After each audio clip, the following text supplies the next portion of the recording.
ప్రభు నామానికే మహిమ కలుగునుగాక. కూడి వచ్చిన మీ అందరికీ కర్మిల ఆత్మీయ సహవాస సంఘ విశ్వాసులందరికీ మన ప్రభువును ఆయన ప్రియ కుమారుడునైన యేసుక్రీస్తు వారి శ్రేష్టమైన నామంలో శుభములు మరియు అందరికీ వందనాలండి.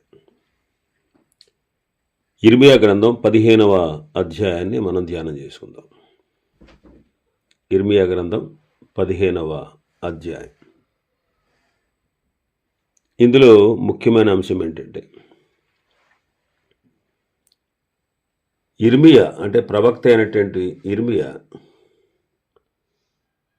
ఆయన బాధను మనం ఈ అధ్యాయంలో చూస్తాం. ఇర్మియా ప్రవక్త యొక్క బాధను, వేదనను మనం ఈ అధ్యాయంలో చూడవచ్చు. ముఖ్యంగా మొదటి 9 వచనాలు మనం చూస్తే ఇశ్రాయేలీలకు శిక్ష.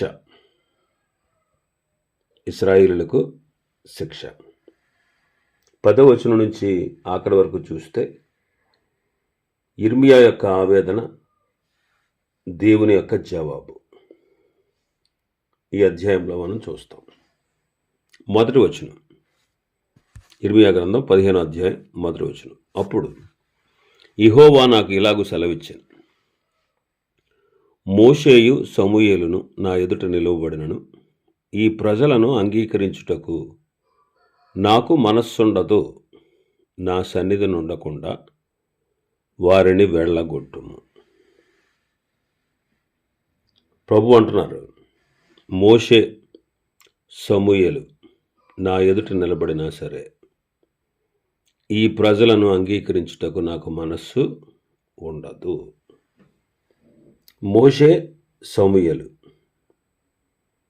ఒకవేళ వాళ్ళు ఆయన ఎదుట నిలబడి ఈ ప్రజల పక్షంగా విజ్ఞాపన చేసిన ఆ విజ్ఞాపన పనిచేయదు. మోషే సమూయేలు ఇద్దరు కూడా విజ్ఞాపనకర్తలు. వారి జీవితాన్ని మనం చూస్తే వారు ఇశ్రాయేలు ప్రజలను నడిపించిన నాయకుడు ఒక ఆయన మోషే. ఆ మార్గ మధ్యంలో 40 సంవత్సరాలు వారిని ఐగుప్తు నుంచి విడిపించి అరణ్య మార్గంలో నడిపించినవాడు. మరి మోషే ఎంత భయంకరమైనటువంటి తిరుగుబాటును ఎదుర్కొన్నాడో మనం చూడొచ్చు. అలాగే సమూయేలు న్యాయాధిపతిగా ఉన్నాడు, ప్రవక్తగా ఉన్నాడు.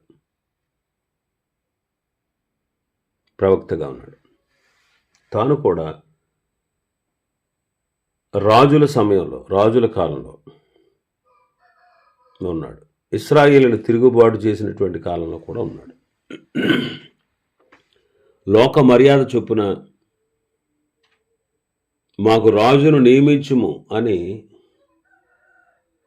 సమూయేలుతో ప్రజలు అన్నప్పుడు సమూయేలు ఎంతో మదనపడ్డాడు. ప్రభు అంటారు, నిన్ను కాదు వాళ్ళు విసర్జించింది, నా అధికారాన్ని వాళ్ళు వద్దనుకున్నారు అని ప్రభు అంటారు. సమూయేలు వారి కొరకు ఎంతో విజ్ఞాపన చేసినటువంటి విజ్ఞాపనకర్త. 99వ కీర్తన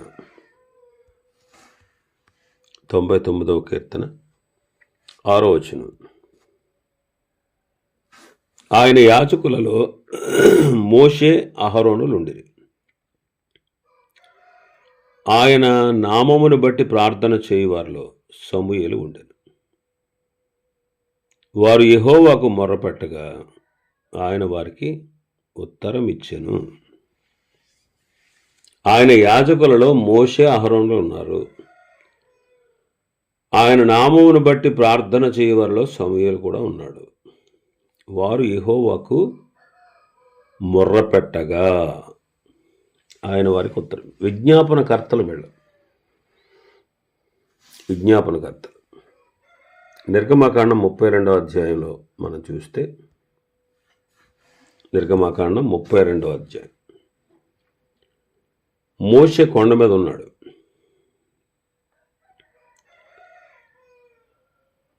కొండ క్రింద ప్రజలు ఉన్నారు. ఆయన కొండ దిగి రావడానికి కాస్త ఆలస్యమైంది. ఈలోగా ప్రజలు అహరోను దగ్గరికి కూడి వచ్చి, లెమ్ము, మా ముందర నడుచుటకు ఒక దేవతను మా కొరకు చేయుము. ఐగుప్తులో నుండి మమ్మను రప్పించిన మోషే అనువాడు ఏమాయను మాకు తెలియదని అతనితో చెప్పారు, అహరోనుతో. అందుకు అహరోను ఏమన్నాడంటే, మీ భార్యలు, మీ కుమారులు, మీ కుమార్తెలు చెవుల్లో ఉన్న బంగారు పోగులు తీసి నా దగ్గరికి తెండి అని చెప్పాడు. ప్రజలందరూ తమ చెవులలో ఉన్న బంగారు పోగులు తీసి అహరోనుకి ఇచ్చారు.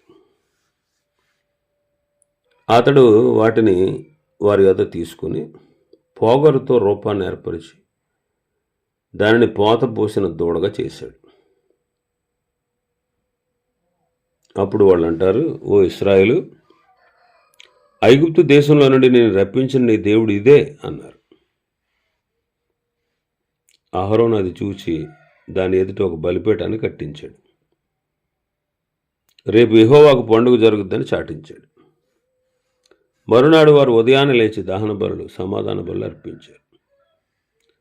జనులు తినుటకు త్రాగుటకు కూర్చుండి ఆడుటకు లేచారు. కాబట్టి ప్రభు అంటారు, నీవు దిగి వెళ్ళు, ఐగుప్తు దేశంలో నుండి నీవు రప్పించిన నీ ప్రజలు చెడిపోయారు.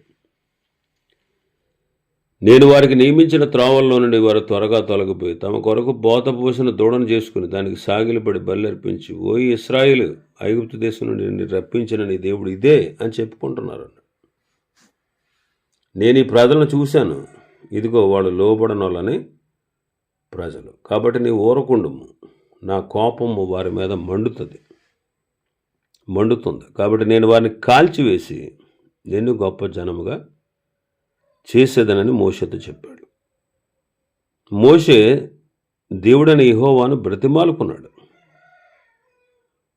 అయ్యా, నీవు మహాశక్తి వలన, బాహుబలం వలన ఐగుప్తు దేశంలో నుండి రప్పించిన నీ ప్రజల మీద నీ కోపం ఎందుకు మండుతుంది? ఆయన వారిని కొండలలో తీసుకెళ్లి చంపేటట్లు, భూమి మీద నుండి వారిని నశింపచేయనట్లు కీడు కొరకే వారిని తీసుకుపోయాడని ఐగుప్తీయులు చెప్పుకుంటారు కదా. నీ కోపాగ్ని నుండి మళ్ళుకో. నీవు నీ ప్రజలకు ఈ కీడు చేయక దాని గురించి సంతాపపడు. అబ్రహామును, ఇస్సాకును, ఇశ్రాయేలుని జ్ఞాపకం చేసుకో ప్రభువా. ఆకాశ నక్షత్రాల వల్ల నీ సంతానాన్ని అభివృద్ధి చేసి నేను చెప్పిన ఈ సమస్త భూమిని నీ సంతానానికి ఇస్తానని, వారు నిరంతరము దానికి హక్కుదారులు అవుతారని వారికి నీ తోడని ప్రమాణం చేసావు కదా అని మోషే ప్రభువును బ్రతిమలాడుకున్నాడు.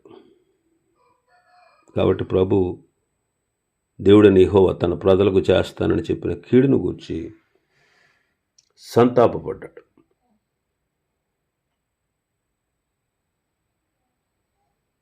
అందుకే 106వ కీర్తన మనం చదివితే, కీర్తన 106, 23,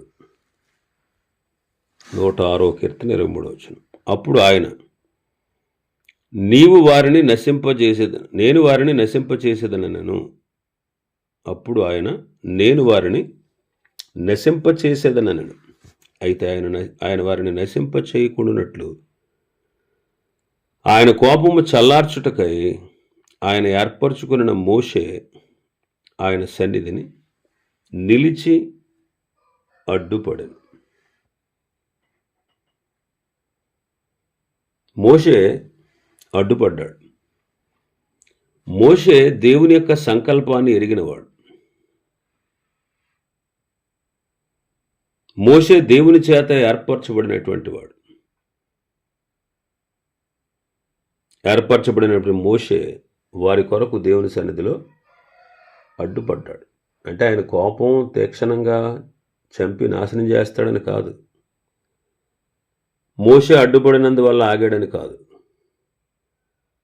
మోషే దేవుని చేత ఏర్పాటు చేయబడిన వాడు కనుక మోషే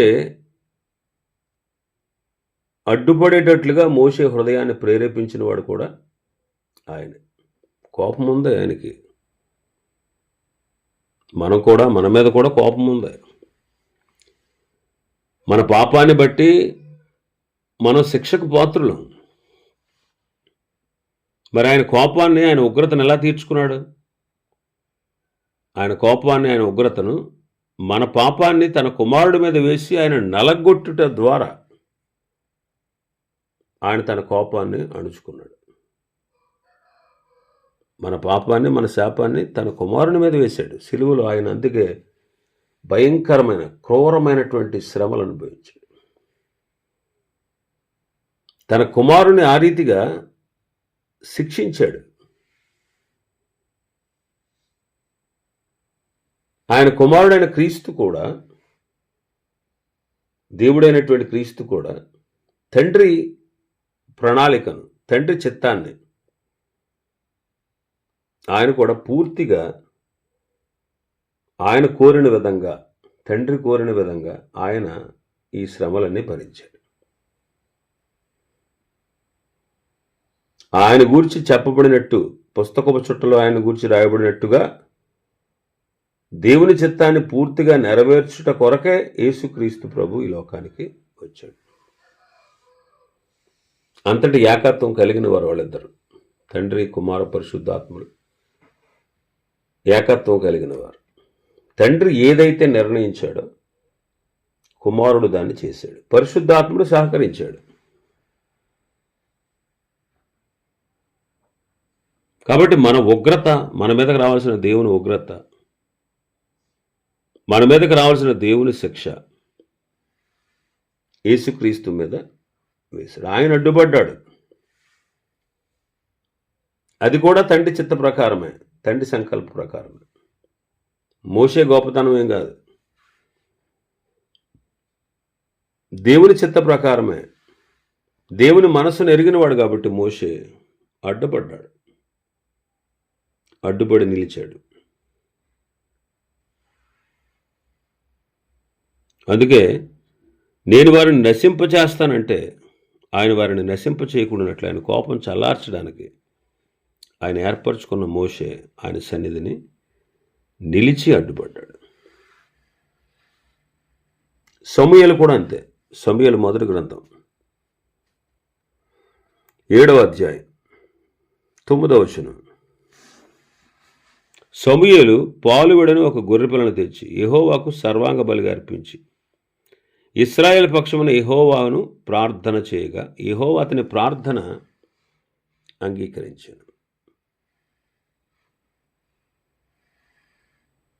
8వ అధ్యాయం 6వ వచనం. మాకు న్యాయము తీర్చుటకై రాజును నియమింపమని వారు అనిన మాట సమూయేలు దృష్టికి ప్రతికూలంగా ఉండెను గనుక సమూయేలు యెహోవాను ప్రార్థన చేశాను. 12వ అధ్యాయం 23వ వచనం. 12వ అధ్యాయం 23వ వచనం. నా మట్టుకు నేను నీ నిమిత్తము ప్రార్థన చేయటం మానుట వలన యెహోవాకు విరోధముగా పాపము చేసేవాడనగుదును, అది నాకు దూరమగును గాక. నా మట్టుకు నేను మీ నిమిత్తం ప్రార్థన చేయటం మానుట వలన యెహోవాకు విరోధంగా పాపం చేసిన వాడనవుతాను. 15వ అధ్యాయం 11వ వచనం చదివితే సమూయేలు మొదటి గ్రంథం. సౌలు నన్ను అనుసరింపక వెనుతీసిన ఆజ్ఞలు గైకొనకపోయాను కనుక అతనిని రాజుగా నిర్ణయించినందుకు నేను పశ్చాత్తాపడుచున్నాను. అందుకు సమూయేలు కోపావేశుడై రాత్రి అంతా యెహోవాకు మొర్రపెట్టుచుండెను. రాత్రంతా యెహోవాకు మొరపెడతాను. ఇలాంటి విజ్ఞాపనకర్తలు వీళ్ళు, ఇలాంటి విజ్ఞాపనకర్తలు మోషే, సమూయేలు. మరి వారి విజ్ఞాపన సరిపోదు అంటున్నాడు. యెహెజ్కేలు గ్రంథం 14వ అధ్యాయం. యెహెజ్కేలు గ్రంథం 14వ అధ్యాయం 14వ వచనం. నోవహు, దానియేలు, యోబు ఈ ముగ్గురు అట్టి దేశంలో ఉండెనను వారు తమ నీతి చేత తమ్మును మాత్రమే రక్షించుకొందురు. ఇదే ప్రభువు యెహోవా వాక్కు. 16వ వచనం. ఆ ముగ్గురు దానిలో ఉండినను 15-16 వచనాలు. బాటసారులు సంచరింపకుండా ఆ దేశము నిర్జనమై పాడగనట్లు నేను దాని మీదకి దుష్టమృగములను రప్పించగా ఆ ముగ్గురు దానిలో ఉండినను ఆ దేశం పాడైపోవును. నా జీవముతోడు వారు తమ్మును మాత్రమే రక్షించుకుందరు గాని కుమారులనైనను కుమార్తెలనైనను రక్షింపజాలకుందురు. ఇదే ప్రభువు యెహోవా వాక్కు అంటారు. నోవహు, దానియేలు, యోబు అంతటి భక్తులు ఆ సమాజంలో ఉన్నా సరే ఆ ప్రజలకు రక్షణ కలగదు. వారిని నేను క్షమించను, అంటే విడిపించను, వారిని నేను వదిలిపెట్టను అంటున్నాడు. అంటే అంతటి ఘోరమైనటువంటి పాపం ఇశ్రాయేలు చేశారు. ఒకసారి మన దగ్గరికి వద్దాం. మనం వాళ్ళకంటే మంచోళ్ళం కాదు, వాళ్ళకంటే కూడా మిక్కిలి దుర్మార్గంగా ప్రవర్తించేటువంటి మనస్తత్వాలు కలిగిన వాళ్ళు. మరి ఈనాడు మనం ఎంత ధన్యులమో చూడండి. మన ప్రభువు యొక్క విజ్ఞాపన మనల్ని కాపాడుతూ ఉంది. మన ప్రభు యొక్క విజ్ఞాపన మనల్ని కాపాడుతూ ఉంది.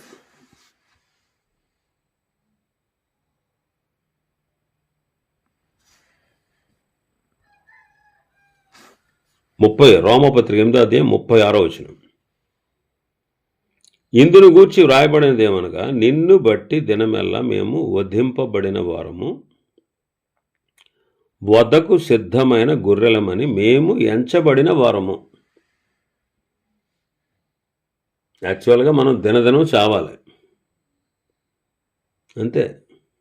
నిన్ను బట్టి దినమెల్లా మేము వధింపబడిన వారం. అసలు నిజంగా మనం ఆలోచన చేస్తే దేవునికి విరుద్ధమైనటువంటి పాపకార్యాలు చేస్తున్న మనం మంచినీళ్లు తాగినట్టుగా పాపాన్ని జుర్రుకుంటున్న మనం దినదినము చావాలి,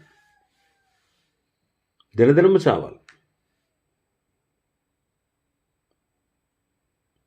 అననీయ సప్పిరాలు ఎన్ని అబద్ధాలు ఆడారండి. ఒకటే అబద్ధం వాళ్ళు ఆడింది. ఆ ఒక అబద్ధానికి పడి చచ్చారు. సంఘానికి అందరికీ భయం కలగడానికి, దేవుని ప్రేమ మనం ఈనాడు అర్థం చేసుకోవడానికి అది పరిశుద్ధ గ్రంథంలో రాయబడింది. వాళ్ళకి తిప్పలో, మనకు పప్పలో. ఆ లెక్కలో చూసుకుంటే మనం దినదినము చావాల్సింది, దినదినము చావాలి. అయినా సరే మనలను ఎవరైతే ప్రేమించారో ఆ ప్రభువు ద్వారా, మనలను ప్రేమించిన వాని ద్వారా, రోమపత్రిక 8:37 అయినను మనలను ప్రేమించిన వాని ద్వారా మనం వీటన్నిటిలో అత్యధిక విజయము పొందుచున్నాము. అందువల్ల మరణమైన, జీవమైన, దేవదూతలైన, ప్రధానులైన, ఉన్నవైన, రాబోవైన, అధికారులైన, ఎత్తైన, లోతైన, సృష్టించబడిన మరి ఏదైనా సరే మన ప్రభు అయిన క్రీస్తు యేసునందలి దేవుని ప్రేమ నుండి మనలను ఎడబాప నేరవని రూఢిగా నమ్ముచున్నాను. ఏది మనల్ని క్రీస్తు ప్రేమ నుంచి వేరు చేయదు. మనం ఎంత ధన్యులమో. ఆ ప్రభు యొక్క విజ్ఞాపన మనల్ని కాపాడుతూ ఉంది. మనకెంత విజయం. అందుకే యోహాను మొదటి పత్రిక 2:1 నా చిన్నపిల్లలారా, మీరు పాపము చేయకుండాటకి ఈ సంగతులు మీకు రాయుచున్నాను. ఎవడైనను పాపము చేసిన ఎడల నీతిమంతుడైన యేసుక్రీస్తుని ఉత్తరవాది తండ్రి వద్ద మనకున్నాడు. ఆయనే మన పాపములకు శాంతికరమై ఉన్నాడు. మన పాపములకు మాత్రమే కాదు, సర్వలోకమునకు శాంతికరమై ఉన్నాడు. అంటే మన ఇష్టం వచ్చినట్టుగా పాపాలు చేసుకుంటూ పొమ్మని కాదు ఇక్కడ అర్థం. మనం ఇష్టం వచ్చినట్టుగా పాపాలు చేసుకుంటూ పొండి అని కాదు అక్కడ అర్థం. మన పాపములకు శాంతికరం ఆయనే. ఆయనే పరిహరించాడు మన పాపాలన్నిటిని. మన పాపాలన్నిటికీ ఆయన వెల చెల్లించాడు.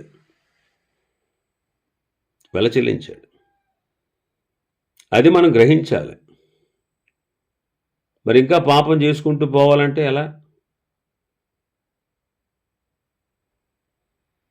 క్రమశిక్షణతో కూడిన శిక్ష ఉంటుంది తెలుసా మనకి. విశ్వాసులకి క్రమశిక్షణతో కూడిన శిక్ష ఉంటుంది.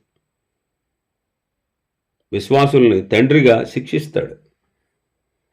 ఆయన ఎరుగని వారిని, తిరస్కరించిన వారిని న్యాయాధిపతిగా శిక్షిస్తాడు. న్యాయాధిపతిగా శిక్షించినప్పుడు న్యాయాధిపతి జాలి, దయ, కరుణ చూపడు. తండ్రి అయితే శిక్షిస్తాడు, మరొక ప్రక్క జాలి పడతాడు, మరొక ప్రక్క ఆ బిడ్డకు సహాయం చేస్తాడు. కాబట్టి మన పాపములకు ఆయనే శాంతికరమై ఉన్నాడు. నన్ను క్షమించడండి, నేను ఘోరమైన పాపం చేశాను, ఇక నాకు క్షమాపణ లేదని కృంగిపోవాల్సిన అవసరం లేదు. అది నేను అనేది. అంతేగాని పాపం చేయమని కాదు, ఇంకా పాపాన్ని కంటిన్యూ చేయమని కాదు. అక్కడ కొంతమంది ఇలాగే నేను తప్పు చేశాను అంటే దేవుడు క్షమించడు, కాబట్టి ఇంకా నేను తప్పులు చేసుకుంటూ పోతాను, ఇంకా ఒకటి చేస్తే ఒకట, 10 చేస్తే ఒకట, 100 చేస్తే ఒకట అని కొంతమంది అలా బరి తెగిస్తారు. అలా ఉండకూడదు. మనల్ని మనం సంస్కరించుకోవాలి.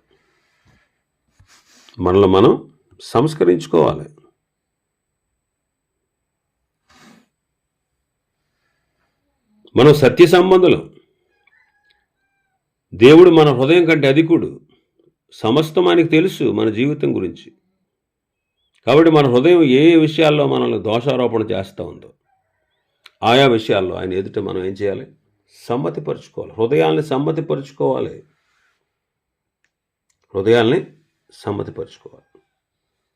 కాబట్టి మనల్ని మనం సంస్కరించుకోవాలి.